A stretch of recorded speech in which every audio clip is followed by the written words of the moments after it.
So what we're going to try to do is goat milk yogurt. You can use the Thermomix for fermentation, and you can definitely make cow's milk yogurt, but this is going to be our first attempt at goat's milk yogurt. So what I'm going to do is I'm going to start off on manual mode. So I can set this to 30 minutes. Oops, actually, let me go back to so I can show you the quick way to do it. You just go like that. 30 minutes. I can set this to 85. And I'll put this on 1, just so that the milk doesn't stick to the bottom. Okay, so now we go, oops, open the wrong end. We open the right end. And we're gonna we can tar it if we like, but we're just gonna put as much in as we can.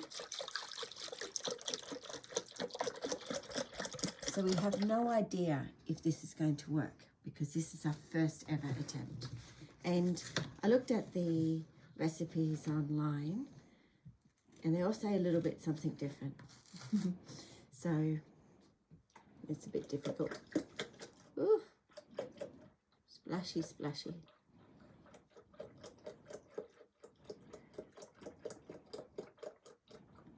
I hope it all fits.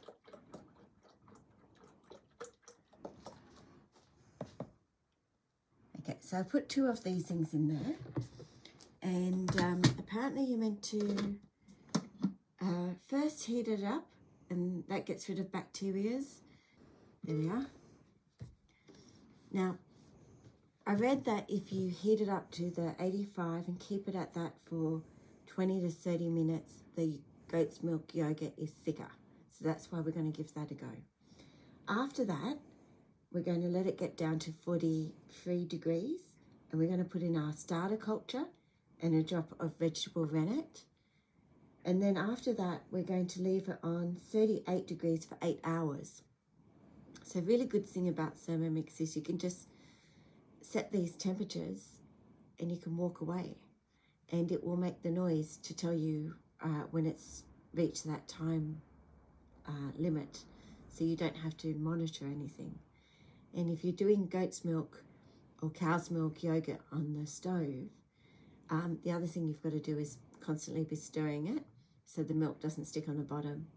But with the Thermomix, you can just press the spin thing and keep it on low, and it's all good. Okay, so there's the next day. The yogurt's been going overnight fermenting, and what we do is we take that off, and it's really great because the whey has started to separate from the yogurt. Now, with cow's milk yogurt, it's just one and the all, but with goat's milk yogurt, you kind of have to take the whey away.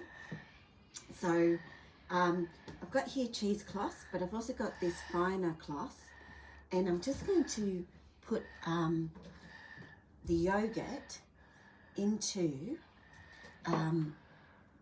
this and let some of the whey come out. Now, I don't want to completely get rid of spin all the whey. Put that back, because we might use some of it again if the yogurt gets too thick to make it runny again. Anyway, I'll just let that go out.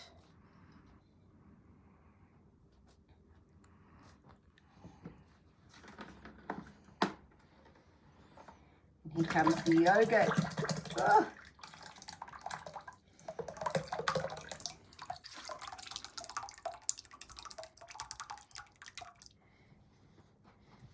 Okay, so what we'll do is we're going to drain the whey away, and